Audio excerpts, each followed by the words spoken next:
Have you ever felt invisible in your own family?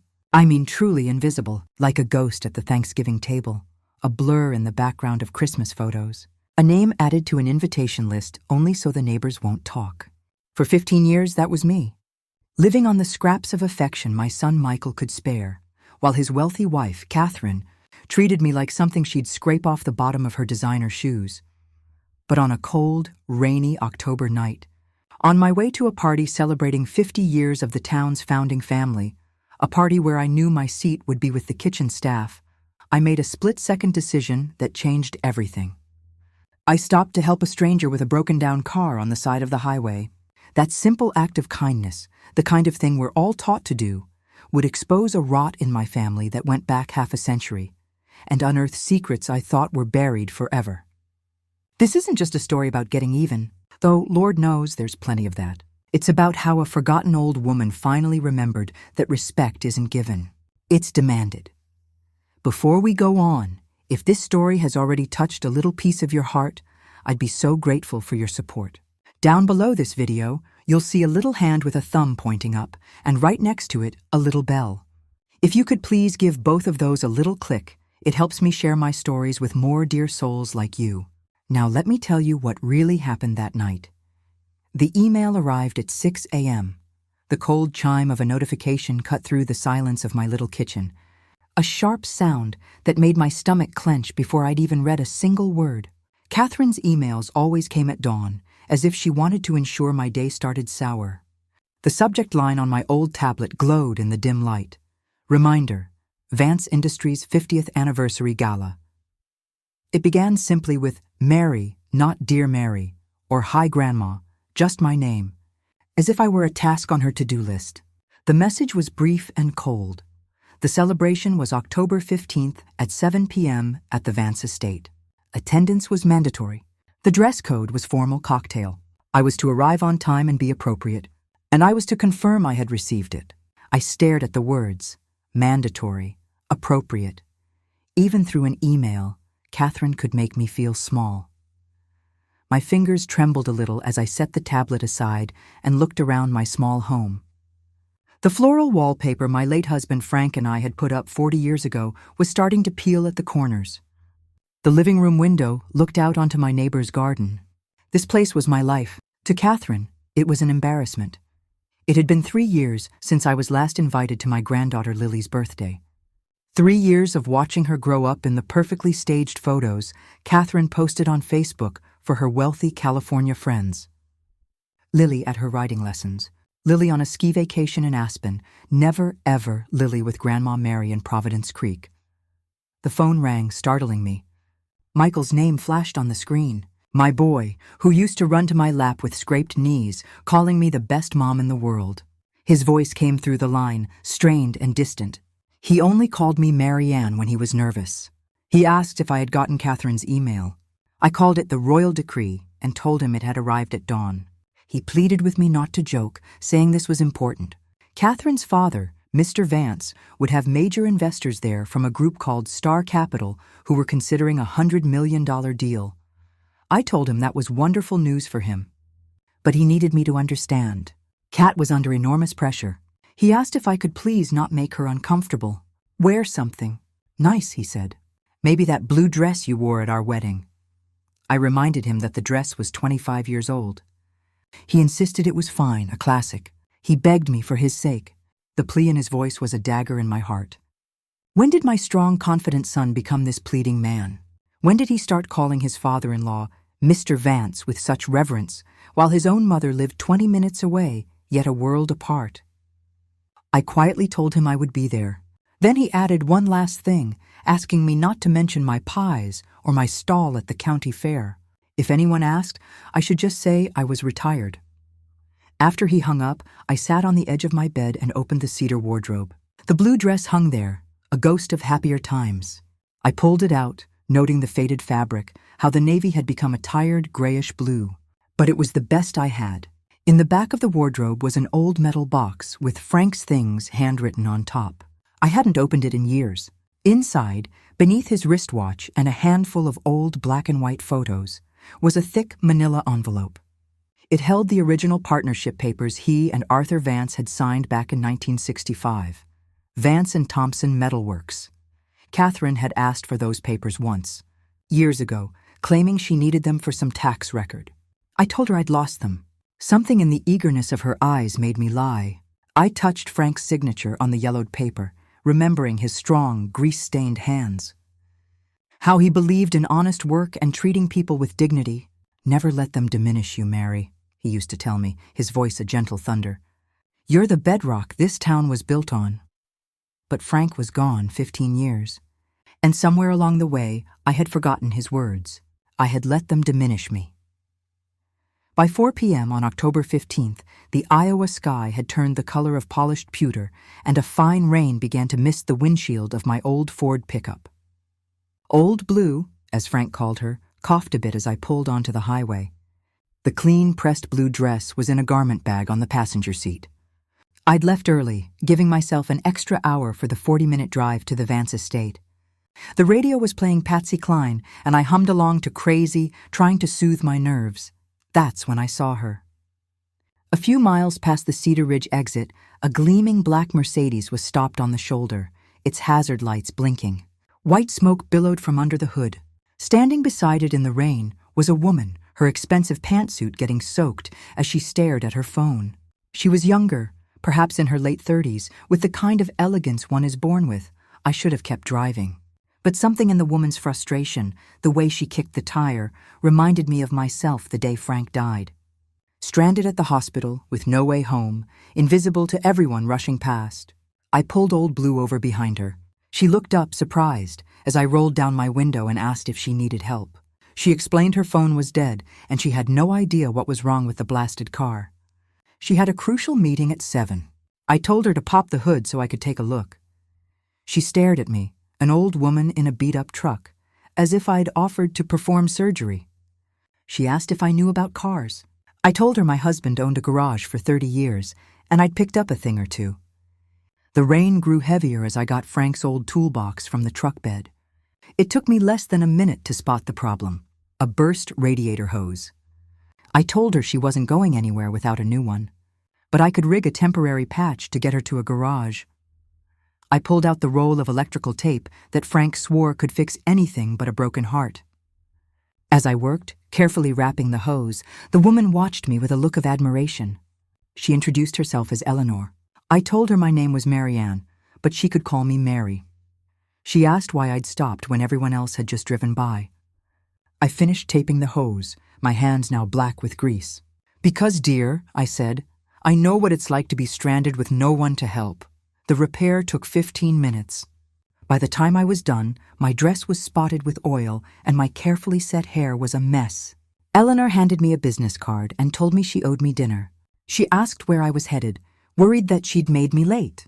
I told her it was just a family commitment, a party at the Vance estate. A strange flicker passed through her eyes. She asked if it was the 50th anniversary party for Vance Industries for her father's birthday. I stopped, my hand on the door of my truck, and stared at her. Her father? She confirmed it was Arthur Vance, and that she was the prodigal daughter no one had seen in 20 years.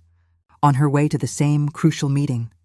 She looked at my stained dress, then at her watch, horrified that she'd made me late. I mumbled that it was all right, that they expected me to disappoint them anyway. The words slipped out before I could stop them. Eleanor's expression sharpened. She told me to follow her, her voice now filled with command. If anyone gave me trouble for being late, I was to say I was with her. When I parked in the designated vendor parking 45 minutes late, the party was in full swing. The walk down the service path felt like a walk of shame. Catherine was waiting for me at the back kitchen door, her face a mask of cold fury. She was wearing a white silk dress that shimmered under the fluorescent light. She hissed at me, asking what I had done, telling me I looked like I'd crawled out of a ditch. She listed the important guests inside, the senator, the investors, and then looked at me. I told her I looked like someone who had stopped to help a stranger. She grabbed my arm and told me not to be insolent. "This," she said, pulling me into the service hallway, "is exactly why Michael didn't want—" She cut herself off, but I knew the end of the sentence. "Didn't want you to come." She informed me I couldn't be seen like this and was putting me at the staff table in the corner. "You'll fit right in," she said, her smile as sharp as broken glass. When we stepped into the grand ballroom, its magnificence, the crystal chandeliers, the silk-draped tables, the chamber orchestra playing Vivaldi, almost made me forget my humiliation. Then I saw Michael, my son, laughing with Arthur Vance. His eyes met mine across the room. I saw the flash of horror, quickly masked. He started toward me, but Catherine's hand on his arm stopped him. That's when I saw her.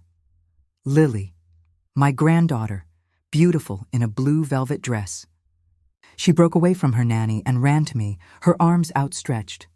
"Grandma Mary! Grandma!" For one precious moment I held her, breathing in the scent of innocence. I told her I'd missed her and that I would always come for her.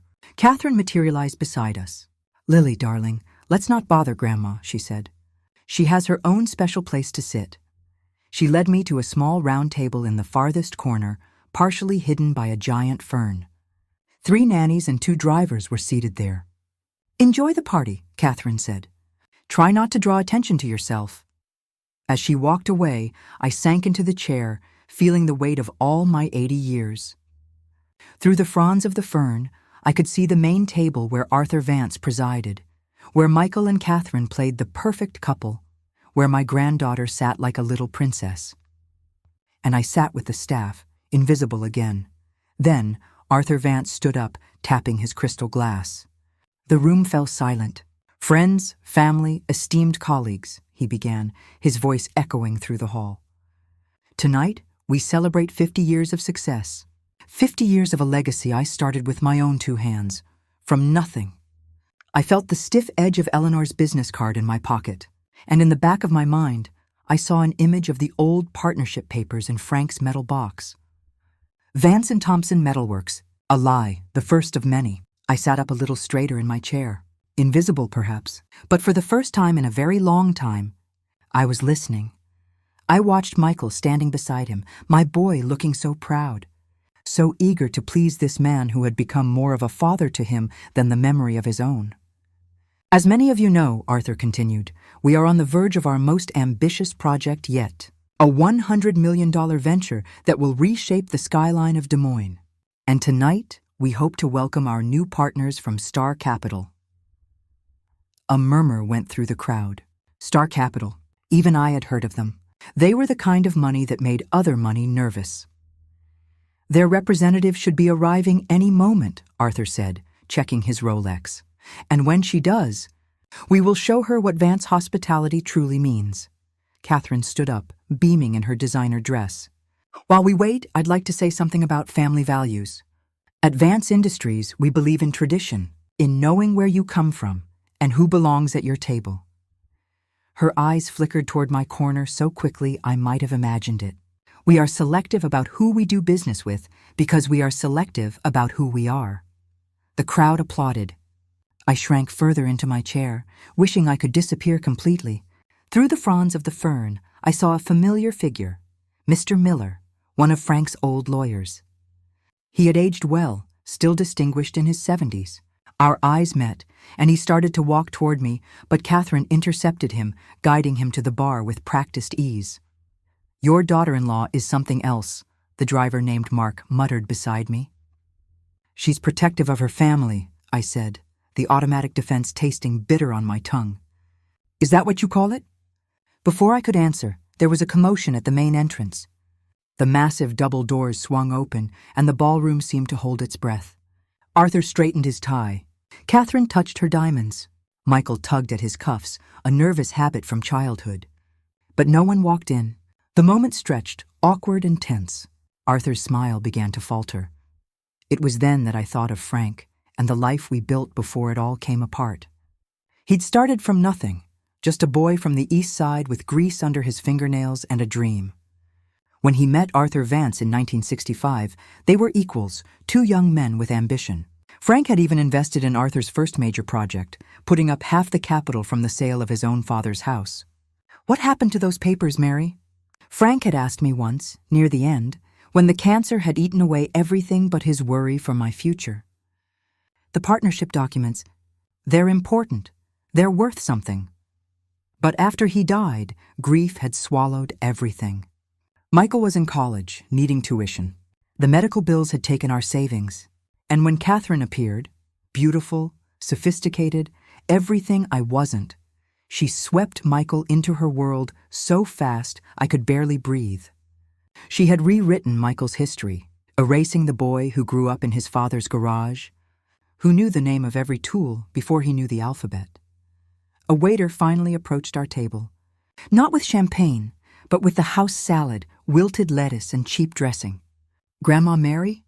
Lily had escaped again, running to me with a crayon drawing. I made this for you. It was a picture of two stick figures holding hands, one tall, one small.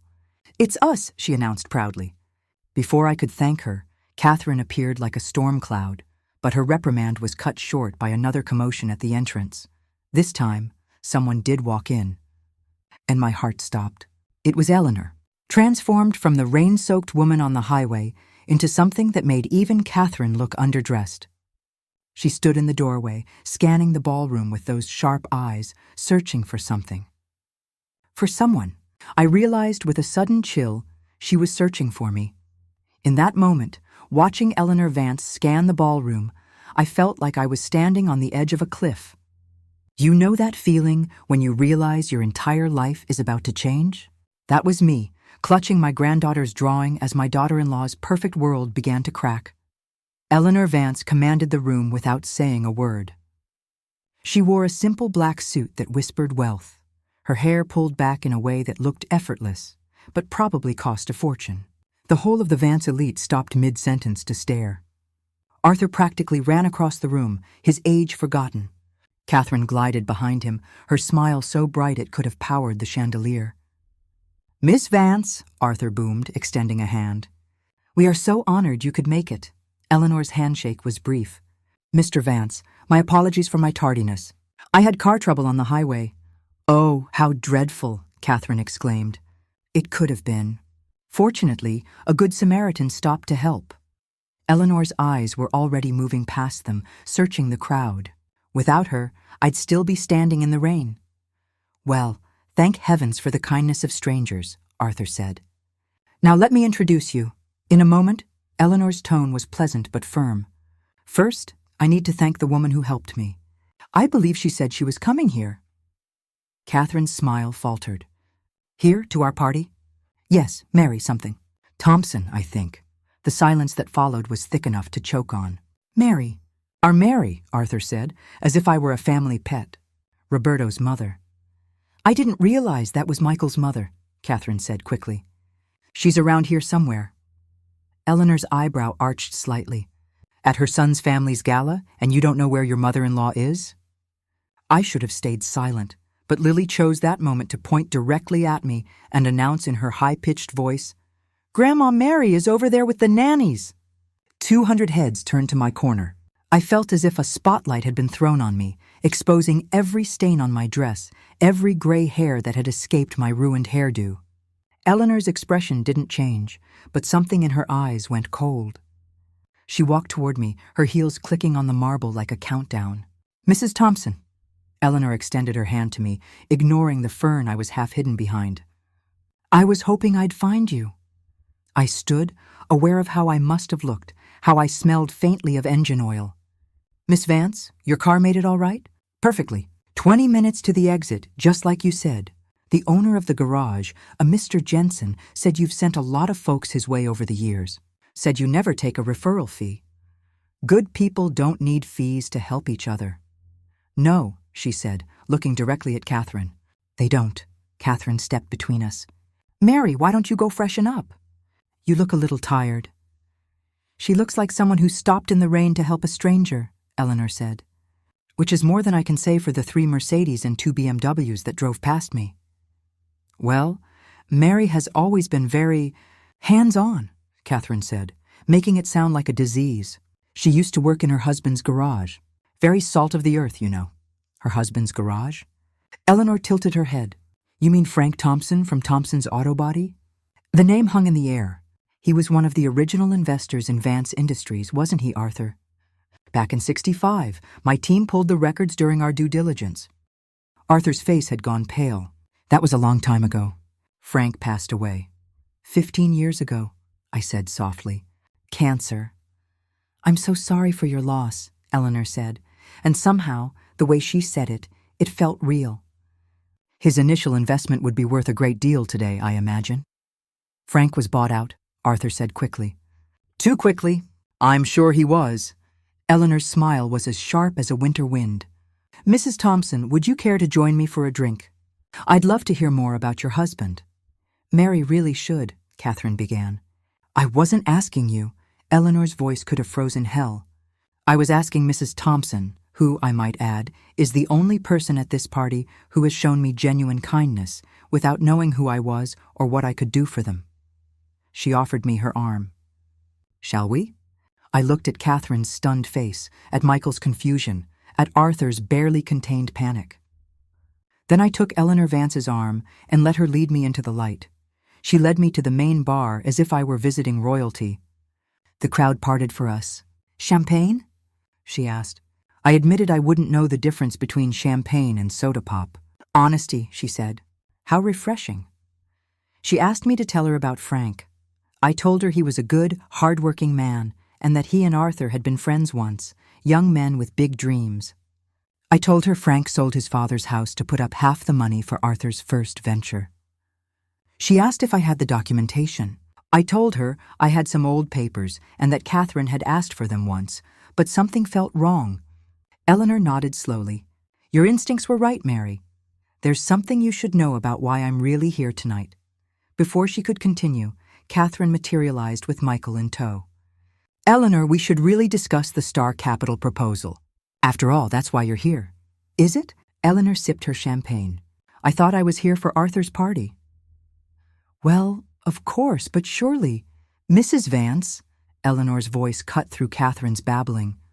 Why was your mother-in-law sitting with the service staff? The question dropped like a bomb. Conversations around us stopped. I found my voice, 15 years of silence breaking like a dam. I prefer to sit with my family. I prefer to know my granddaughter. I prefer not to be hidden away like a shameful secret. Mom, you're being dramatic, Michael said, but his voice was weak. Am I? When was the last time you invited me for Sunday dinner, Michael? When was the last time Lily was allowed to visit me? You live on the east side, Catherine said, as if it were a disease. The neighborhood isn't safe for Lily. The neighborhood where Michael grew up, I said. Where his father taught him how to change oil and fix engines. That unsafe neighborhood. That's enough, Arthur had joined us, his imposing presence trying to regain control. Actually, it's the perfect time and place, Eleanor interrupted. You see, Mr. Vance, Star Capital doesn't just investigate financials. We investigate character, and what I'm seeing here tells me everything I need to know about your family's values. She raised her voice just enough for everyone to hear. This woman, this remarkable woman, stopped in a storm to help a stranger. She knelt in the rain to fix my car, ruined her dress, and made herself late for her own family's party. And how do you repay her kindness? You hide her in a corner. You're ashamed of her because she worked for a living. Because she doesn't have the right clothes or the right address, she continued, her voice like ice. You want $100 million from my firm? Let me tell you what I see. I see a family that values appearance over substance, that treats their own blood like servants, that is so morally bankrupt it can't recognize genuine goodness when it's standing right in front of them. The ballroom was dead silent. Furthermore, Eleanor went on, pulling out her phone, my legal team has been reviewing some interesting documents regarding Frank Thompson's initial investment in Vance Industries. Documents suggesting his shares were never properly transferred. Documents that indicate his estate, meaning Mary, may still own a significant portion of this company. Arthur's face went from pale to gray. That's impossible. Is it? It was all handled by your lawyers, the same ones who also happen to represent your interests. How convenient. Mr. Miller, Frank's old lawyer, stepped out of the crowd.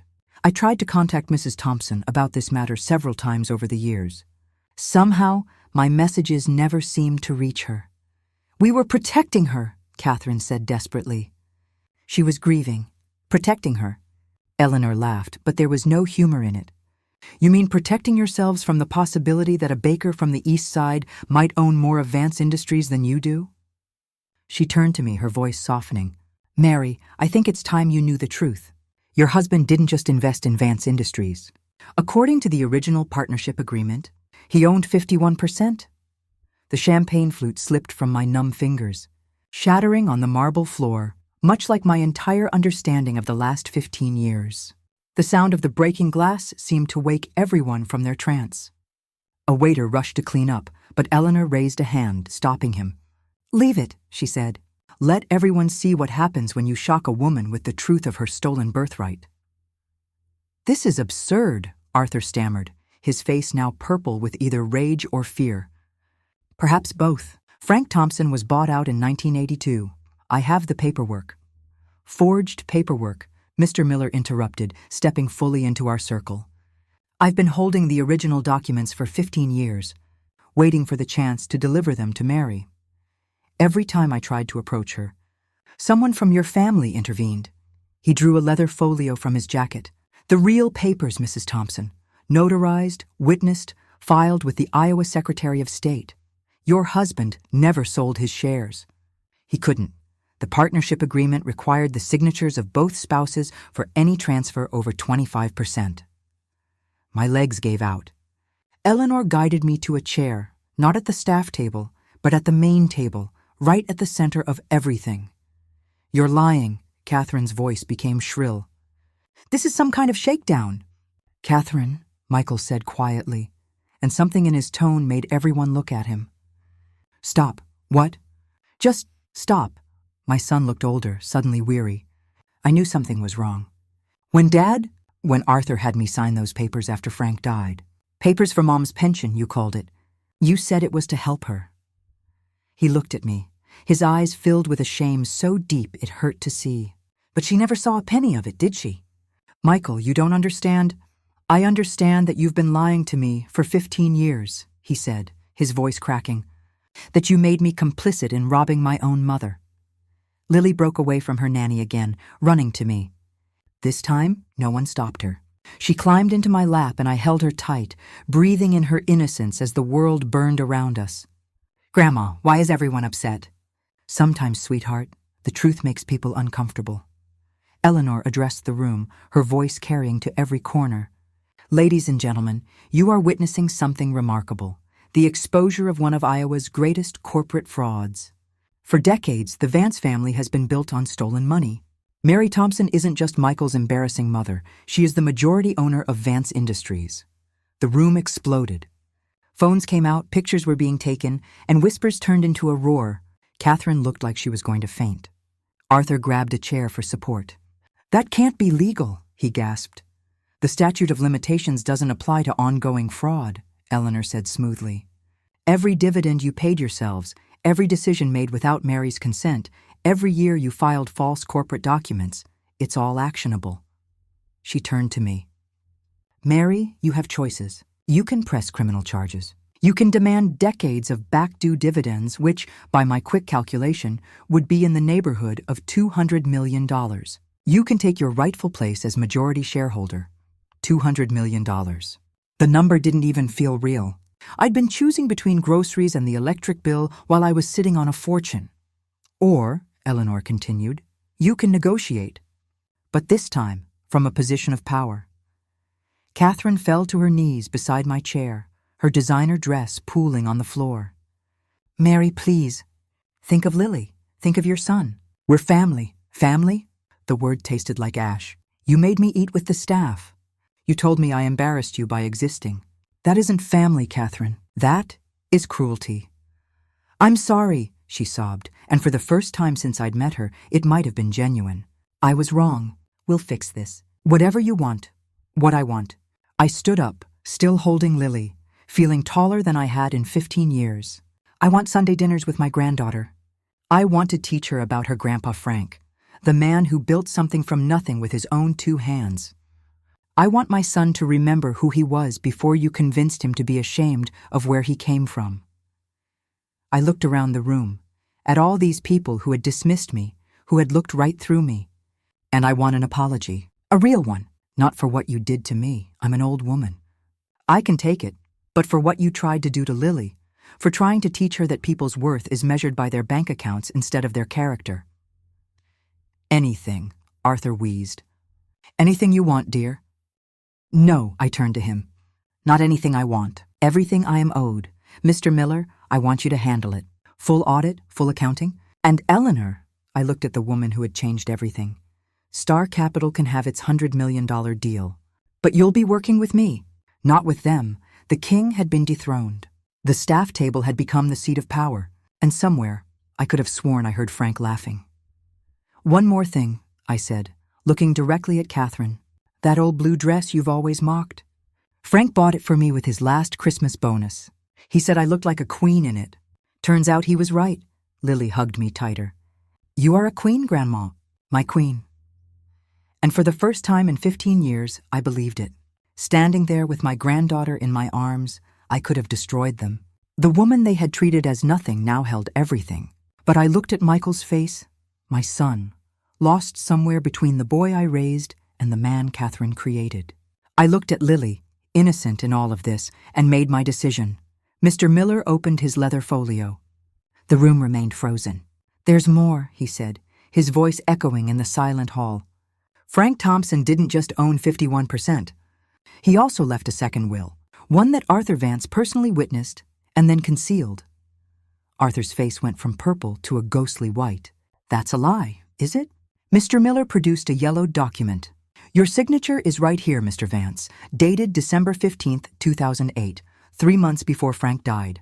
You visited him in the hospital, remember? You promised him you'd take care of Mary. Dad? Michael's voice broke. You saw Frank before he died? You told me you were in Tokyo. Arthur opened and closed his mouth like a fish gasping for air. Mr. Miller began to read. In the event of my death, all shares, holdings, and interest in Vance and Thompson Metalworks shall be held in trust for my wife, Mary Ann Thompson, with full voting rights and dividend payments. Upon her death, said shares will pass to our son, Robert Thompson. He paused. Not Robert Vance. Frank never acknowledged the name change. Furthermore, Mr. Miller read, should any attempt be made to deprive Mary of her rightful inheritance, should any coercion or fraud be perpetrated against her, all shares will immediately revert to the Frank Thompson Foundation for Vocational Education, a charity supporting the children of blue-collar workers. The trap Frank had set on his deathbed was beautiful. Even as he was dying, he had protected me. The foundation doesn't exist, Arthur said desperately. It does now, Eleanor interjected. I incorporated it this afternoon after Mr. Miller contacted me. The paperwork was filed at 3:47 p.m. Mary is the sole trustee. Mom, Michael interrupted, confusion clear in his voice.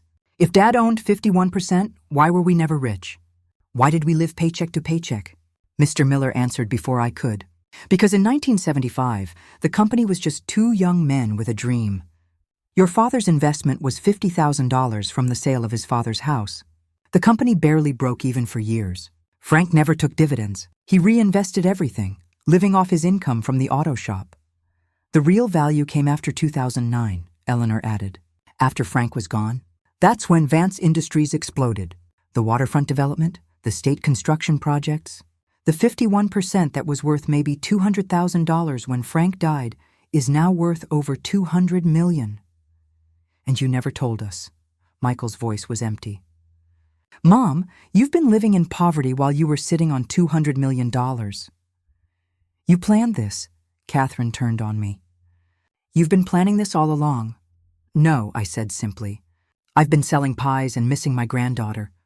But Frank knew what you were. He knew if he died, you would try to cheat me.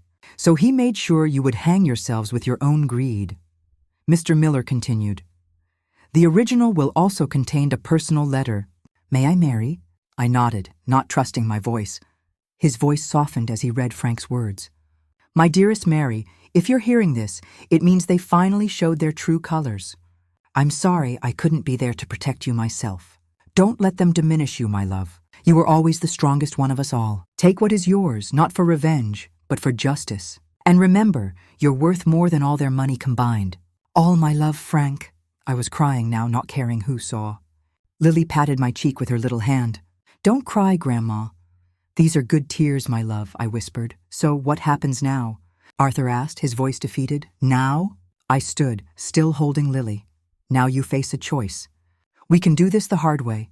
Criminal fraud charges, a forensic accounting of 15 years of stolen dividends, public humiliation in every newspaper from here to New York, or... Catherine's voice was barely a whisper. We do this my way. The right way, the way Frank would have wanted. I gently set Lily down and walked to the center of the hall. 15 years ago I lost my husband, but I also lost my son to shame, my dignity to snobbery, my place in my own family to greed. You, I looked at Arthur and Catherine, didn't just steal money. You stole years. Years with Lily I can never get back. But Frank taught me that the best revenge on people who think you're nothing is to become something they never expected. So that is what will happen. I turned to Michael. You will remember who you are. The son of Frank Thompson, a man who knew the value of honest work. You will stop being ashamed of where you came from. To Catherine. You will learn what it means to earn something instead of just taking it. 500 hours of community service at the women's shelter on the East Side.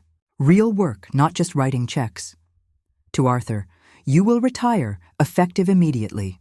The board will be restructured with me as the majority shareholder. And if we refuse? Arthur asked. Then Mr. Miller files the criminal complaint he's been drafting for 15 years. The math was simple. The choice was obvious. But know this, I said, my voice reaching every corner of the room. I am not doing this for revenge. I am doing this for Lily, so that she grows up knowing that money isn't everything, that kindness matters more than class, that her grandmother may sell pies, but she owns an empire. And that her grandfather, I touched the papers Mr. Miller held, loved us enough to protect us, even from beyond the grave. The hall was silent, except for Lily's voice. Grandma is a superhero. The silence that followed my ultimatum was so complete, I could hear the clatter of pans from the kitchen. Then, Catherine did something I'd never seen before.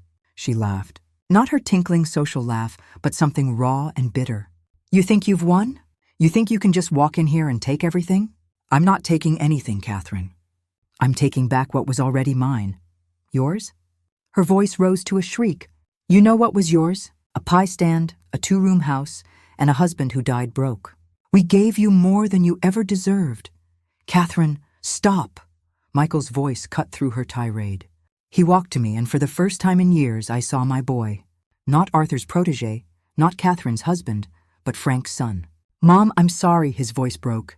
I'm so sorry. I knew something was wrong. Deep down I knew, but it was easier to believe their lies than to face what we did to you. Michael, don't you dare, Catherine started. No. He turned on her, and I saw Frank's strength in his posture. Enough. You made me ashamed of my father. A man who built something from nothing. A man who taught me that integrity matters more than income. You made me change my name because Thompson wasn't prestigious enough. He looked at the crowd, then back at me. I want to be Michael Thompson again. If you'll have me. Oh, Michael. I reached out to touch his face. You were always Michael Thompson. You just forgot for a little while. This is all very touching, Arthur said, his voice dripping with sarcasm. But legally, you're finished, Eleanor interrupted. I have been recording this entire conversation.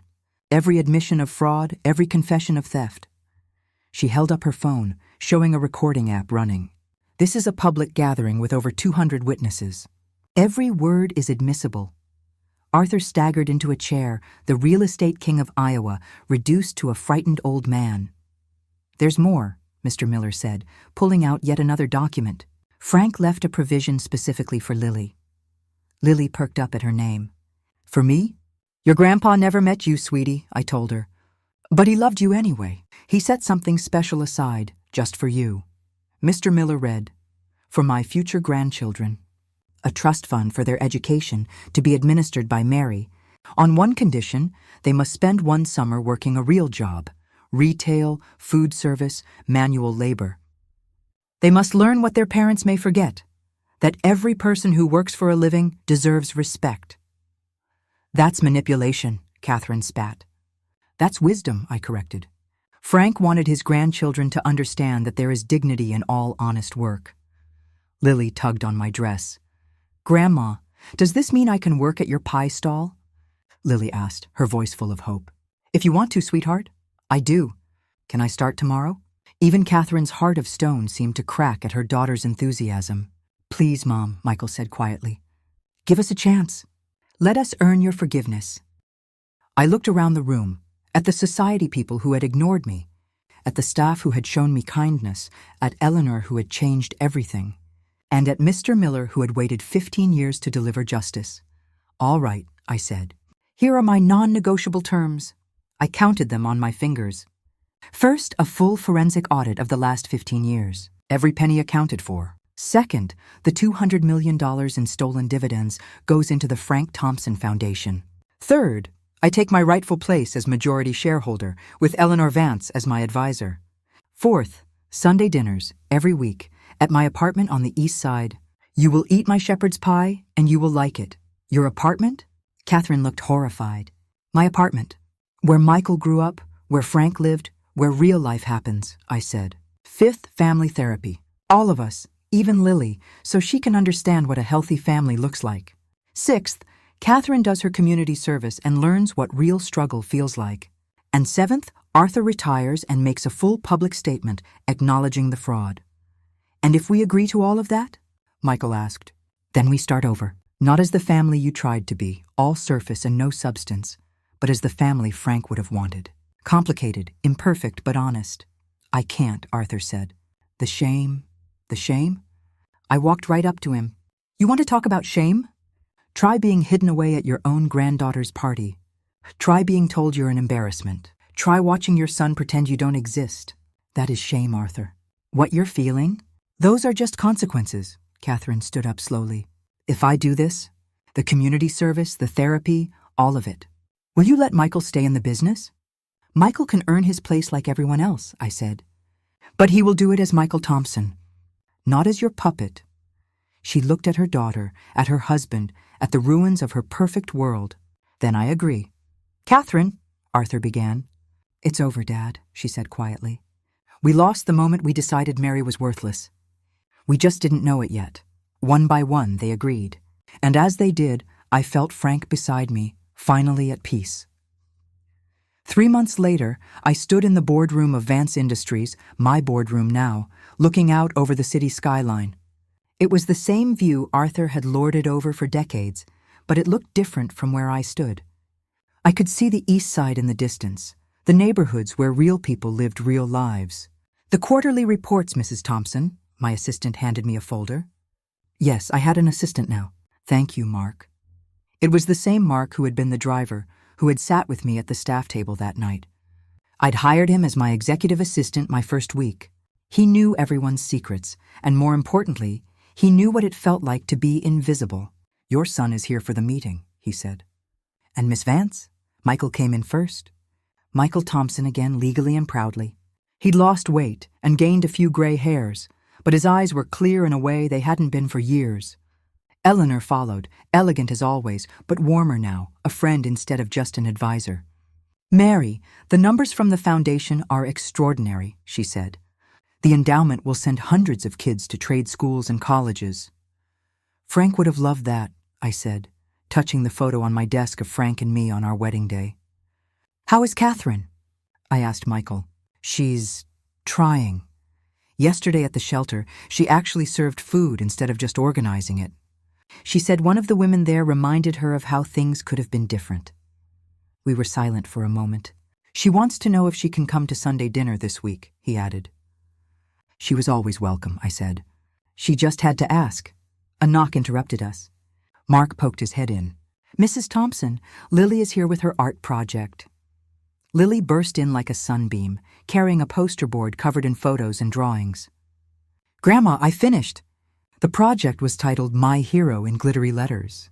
There were photos of me at my pie stall, at the head of the boardroom table, and teaching her how to arrange roses. But in the center was a drawing of 2 stick figures working on a car. That's Grandpa Frank teaching you about engines, she explained. Even though I never met him, he's my hero too, because he protected us. I pulled her into a hug, breathing in that same strawberry shampoo, now mixed with the scent of flower from helping me at the stall. Grandma, you're crying again. Good tears, my love. Always good tears. 6 months after that fateful party, I was in my apartment on the east side, setting the table for Sunday dinner. The same apartment Catherine once deemed unsafe was now filled with the laughter of family. Real family. Michael brought in the shepherd's pie. Lily carefully carried a bowl of mashed potatoes. Catherine stood uncertainly in the doorway. She'd lost that perfect polish, her hair in a simple ponytail, wearing jeans and a sweater from a department store. She looked younger, softer, more real. "I brought dessert," she said quietly, holding up a store-bought apple pie. "I'm still learning how to bake. It's perfect, dear," I said. "Come in." We sat around my little table, the one where Michael had done his homework, where Frank had drawn his business plans, where I had cried alone for so many years. Now it was full. We told the story of that night again, but this time we all added our parts. Michael remembered his shame. Catherine admitted her fear of never being good enough for the Vances. "I was so stupid," she said, surprising us all. "I had everything, and I couldn't see it. A mother-in-law who would have loved me if I'd let her. The shelter wants to offer me a job," she said suddenly, "managing their job training program.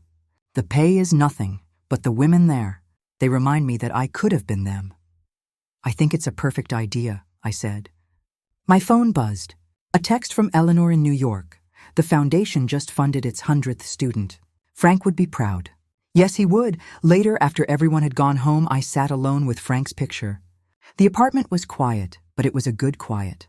Not the silence of abandonment, but the peace after a day well lived. "We did it, Frank," I whispered. "Not the way we planned, but we did it." I thought of the woman I had been a year ago, invisible, forgotten, accepting scraps and calling it enough. That woman was gone.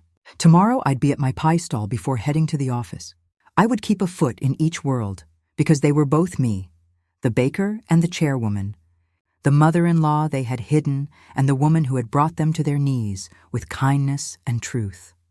Lily's drawing was still on my fridge, of me as a superhero. But I wasn't a superhero. I was just a woman who had finally learned the most important lesson of all. Respect isn't given, it's demanded. Frank always said I was worth more than all their money combined. Turns out he was wrong. I was worth so much more than that. So that's my story. Of the woman hidden at the staff table who now owns the whole damn building. If you've ever been made to feel small, remember this: your worth is not in their opinion. It's in your heart, your choices, and your refusal to accept less than you deserve. Like and subscribe if this story touched you. Share it with someone who needs to hear that it's never too late to demand respect. What would you have done in my place? Tell me below. And remember, you are worth more than all their money combined.